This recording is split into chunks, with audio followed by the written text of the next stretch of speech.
Hello. In honor of Valentine's Day, I wanted to share one of the most romantic stories that I've ever heard. Some might say that I am a songbird of love lore or something like that. What you talking about, Willis?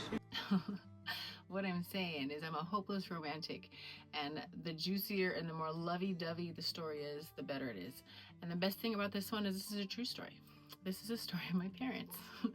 My parents met in the late 70s. At the time, my mother was working in an establishment that,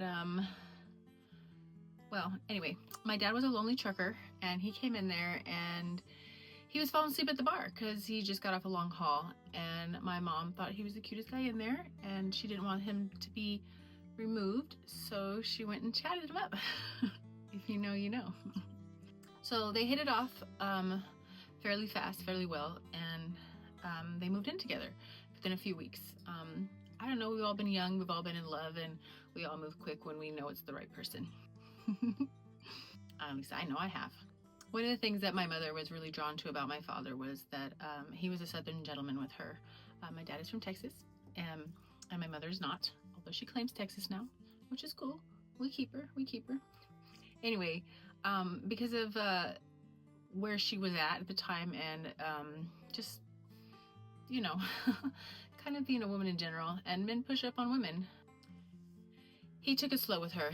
She loved that they could lay in the same bed together. He would just hold her, and he waited until she was ready. I don't know about you, but that sounds pretty hot to me. A guy who wants to know you before he, knows you was not gonna let her get away, so he did what she asked.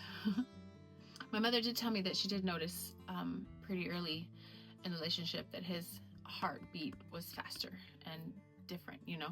So it was probably about a year after they got together that my father was diagnosed. So what happened was,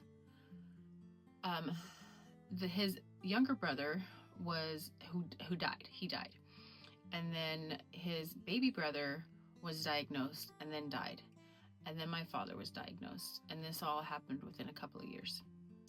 The best explanation that the doctors had for it at the time, it was a heart disease, and they said that it was carried by the Y chromosome and affected by the X chromosome. They were trying to explain what was happening to the brothers and not the sisters.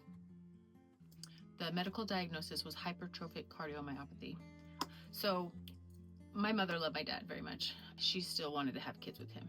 And even with the risks of the possibility that if she had a son, they could pass on this heart disease, she still wanted to risk it because she knew he was dying and she wanted to keep a piece of him. So my brother came first, and then I came second.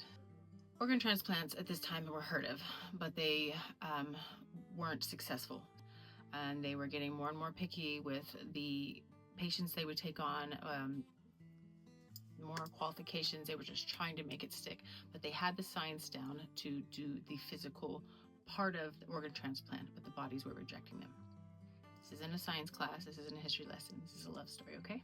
So the team of doctors and all the other fancy people that do this stuff were reaching out to different medical universities that were performing transplants and organ transplants, and trying to see if my dad qualified to get my dad on a list.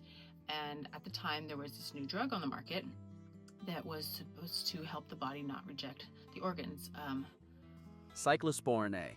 I'm nervous, so I can't say it. The University of Minnesota accepted him. There wasn't success rates, but there was a new drug. There was a possibility. But so anyway, my dad did turn out to be a part of this wave of transplant recipients who survived. There was about 800. I Googled it. There was about 800 people in this time frame that received this drug, and then organ transplants were coming through the roof, and they were becoming common. And then about a year later, after my dad received his heart transplant and it was successful, the FDA approved this drug, and now my father no longer had access to it. We po folk, okay? It is what it is. So my mother, being the woman that she is, who has shown me my whole entire life that love is in action, joined the U.S. military in her early 30s for the medical benefits for my father so he could receive his medications. Yeah, that image always makes me think of my mom. My dad lived 5 years because without the drug he wouldn't have made it, heart transplant or not. And because those 5 years I have memories of him. And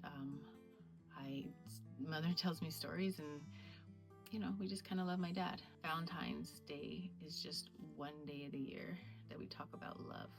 But when you really, really love somebody, you do this all year round. That's how I want to love.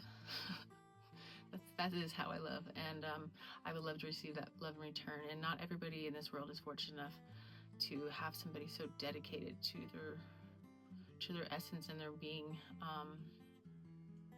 But I don't know. Maybe it was growing up with this knowledge and made me the hopeless romantic that I am. But anyway, thanks for listening.